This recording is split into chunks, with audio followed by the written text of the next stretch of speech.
presenting a whole month of Hall of Fame conversations, and in going through all of these tapes of all of these incredible people over 28 years, I found some recurring names and themes and people and broadcasters, and I invited a few broadcasters on, and this guy actually returned the call. Bob Costas used to do my show when I was syndicated at Sporting News. I found the old tapes, and I'm going to be playing them next month, talking about the woes of interleague play and expansion and the things we talked about in the 90s.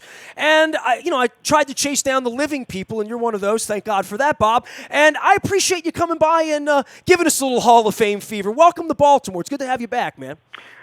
Thank you, Nasty Nestor. Hall of Fame this month special here. Messina's going in. Ed Reed's going in. And, I'm reaching out to people, playing a bunch of old interviews and thoughts about us stealing a team, you being here when we stole it. Now you've had your team stolen out in St. Louis.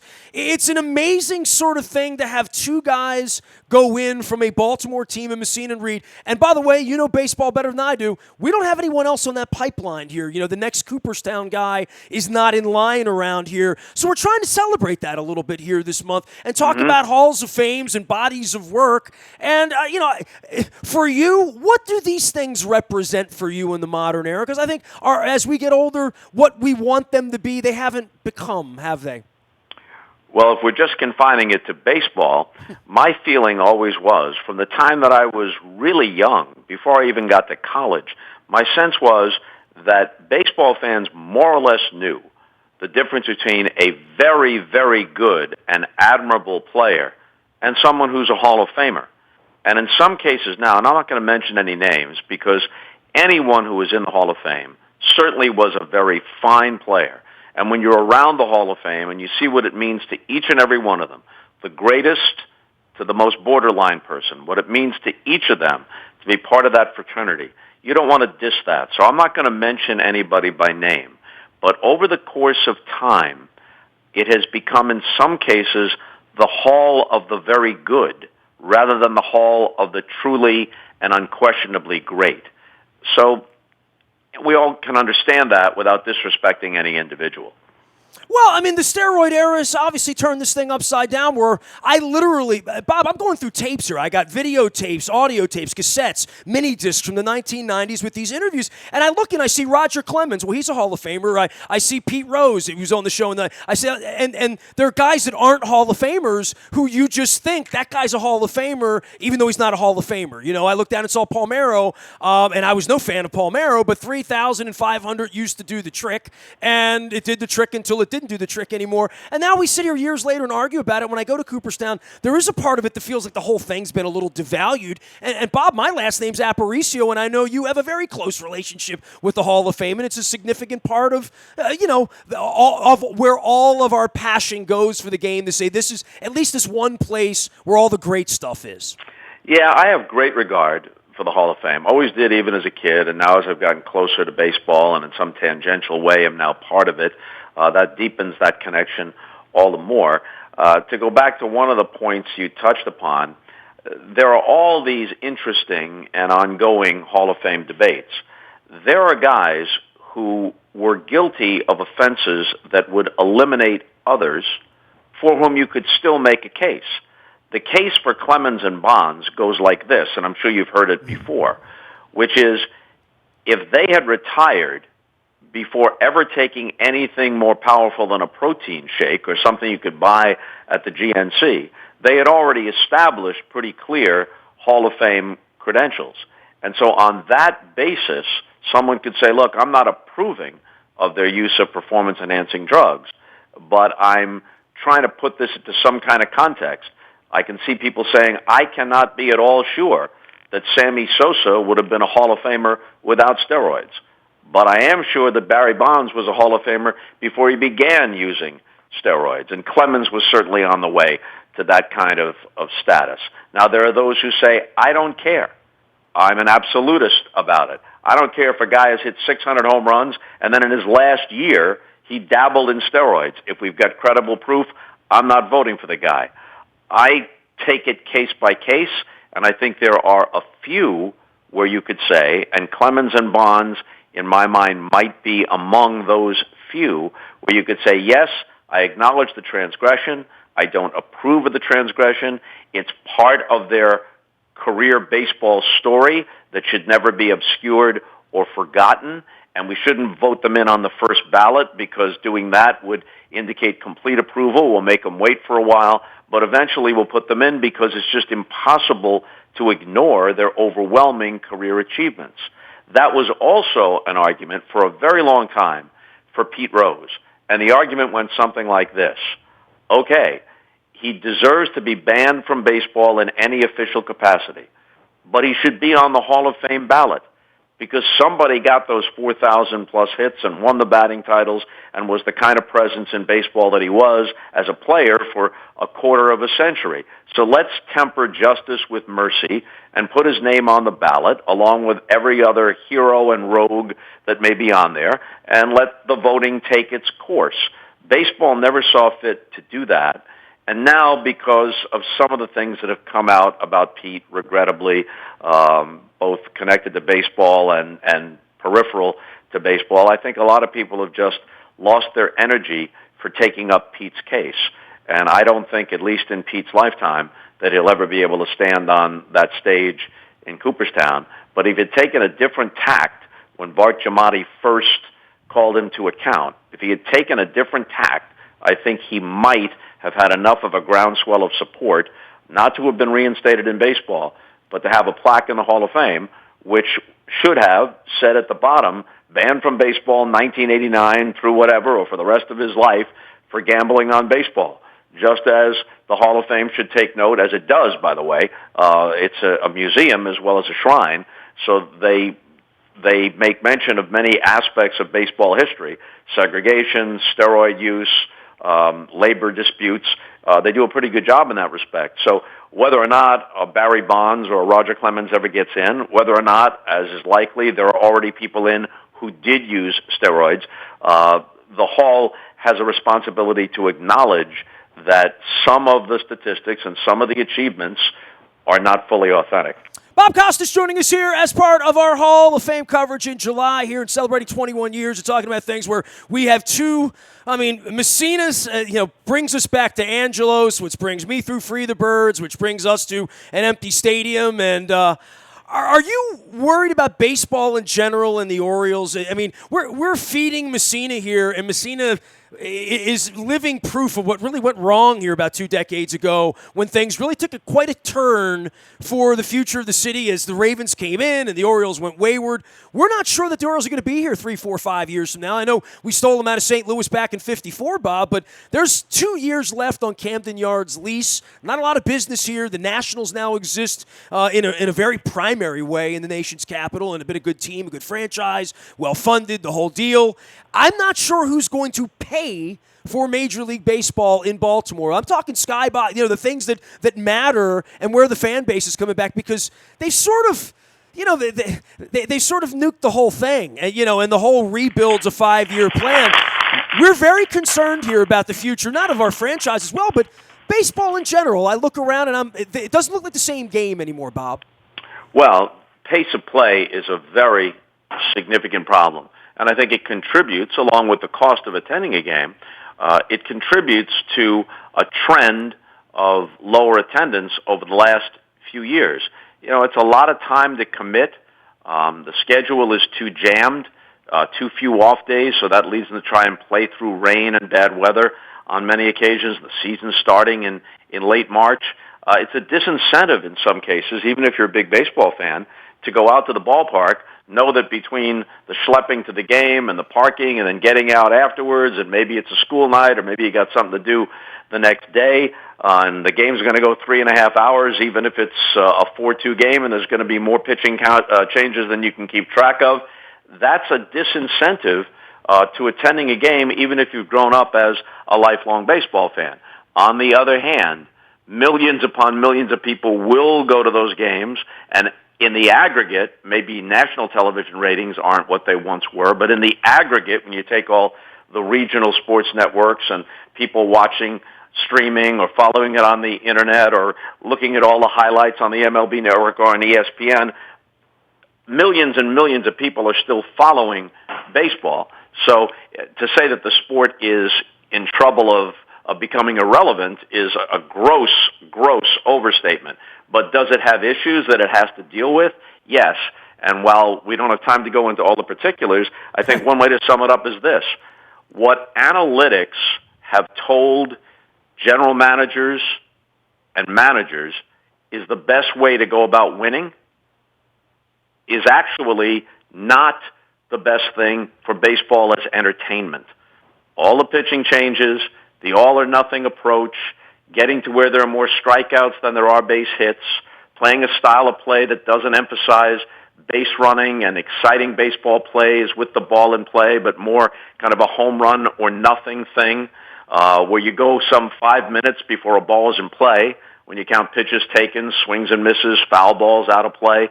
All that stuff may be in line with what analytics say is the best overall approach if you want to win. But it isn't what's in line for making baseball as pleasing as it once was for many of us. Bob, you wrote a great book about 20 years ago, back when they were pimping you as commissioner and all that stuff, when they wanted a real commissioner. Which was nonsense. Well, I mean, I never fed into that at all. I always said, hey, I'm a baseball fan. I'm a baseball commentator. If I say anything worthwhile and you think it's worth being part of the argument, great, but I am not qualified to be commissioner of baseball and not interested in it. That was always my position, but it was flattering that some people thought otherwise. Well, look, I'm not going to go all Lipton on you and go through the retrospective of all that. I think at that point, the reason your career has been what it's been is people saw you as a right guy and an honest guy and looking out for the bigger picture. Clearly, the bigger picture was never looked at here by Peter Angelos. You know, in my market, and I fly into St. Louis, and it's like, my God, if DeWitt would have actually owned the team here, we would have that going on here. Things would have been a lot different, but I'm not here to rewrite all that. I guess for the future, though, part of that era and Lords of the Realm and the strike and all of that is really the devaluation of players, over 30 and what that's meaning to the union, and whether there's going to be a real war over that, whether the current guys have the belly that Mark Belanger had back in the day, Well, the Baseball Players Association is going to have to recognize that the market has changed. For years and years, decades and decades, really, Marvin Miller, Gene Orza, Don Fehr, and most of the players' leaders had this mantra: we only want what the market will yield. We just want a free market. Let the market take its course. Well, they're going to have to adjust now to the fact that analytics has changed what veteran players once had good reason to expect.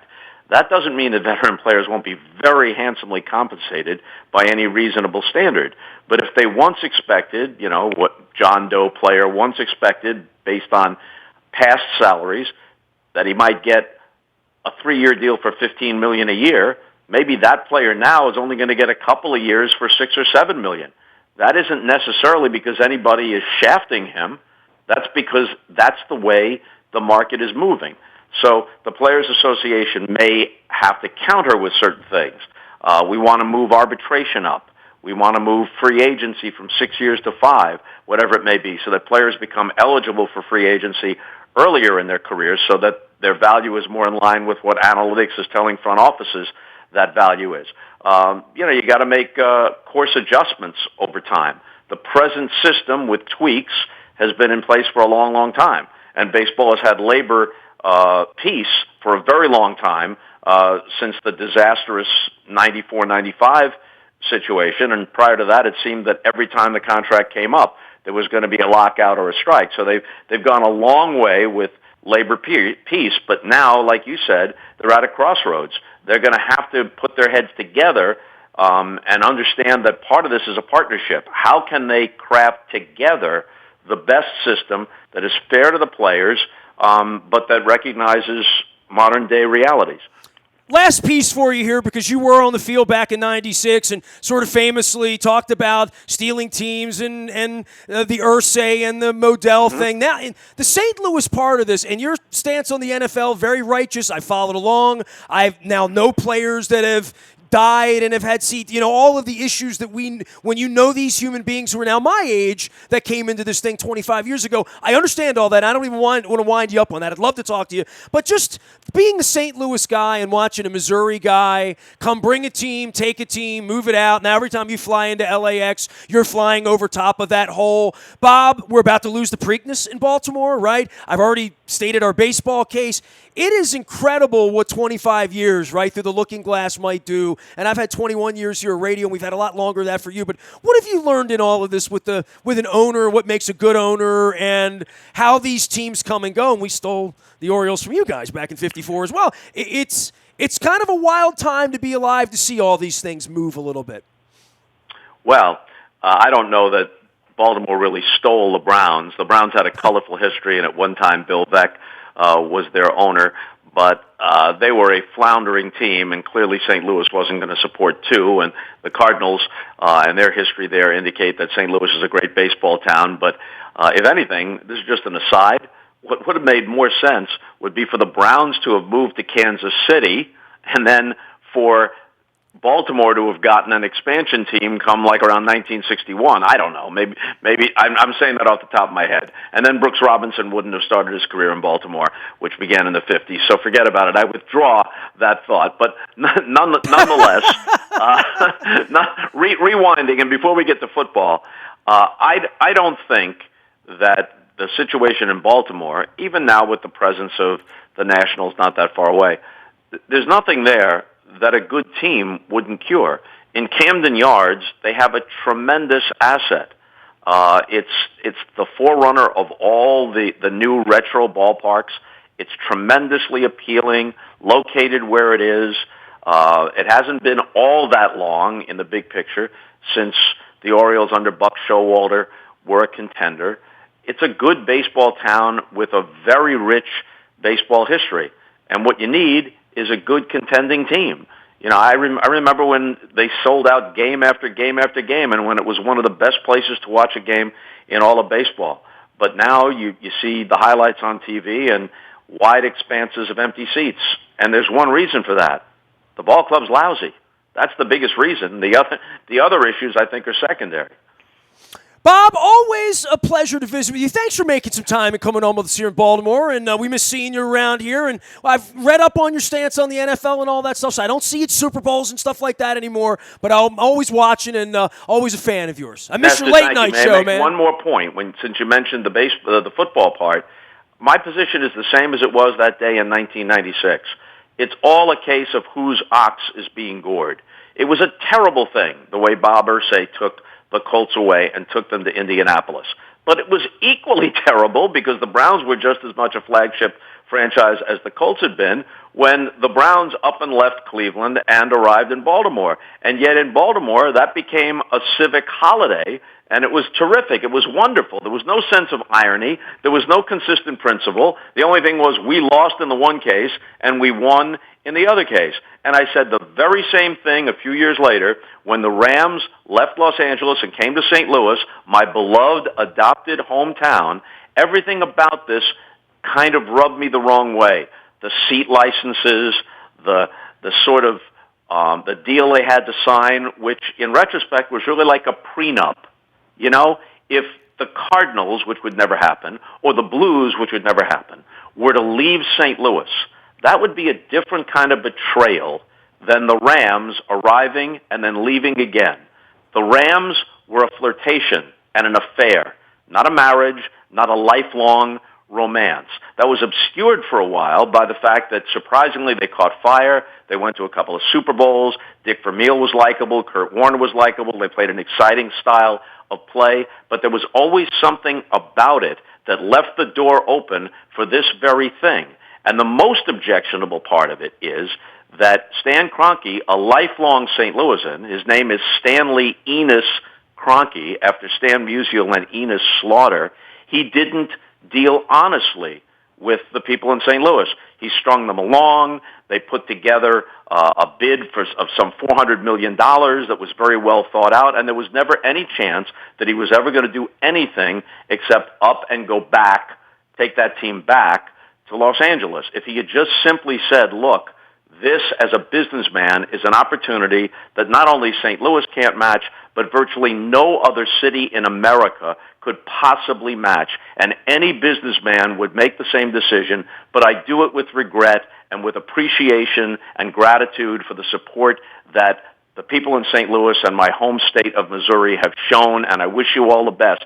That might have been tough, but it would not have been as awful as what he did. It's the dishonesty rather than the decision itself, because St. Louis fans should realize that the writing was always on the wall from the start.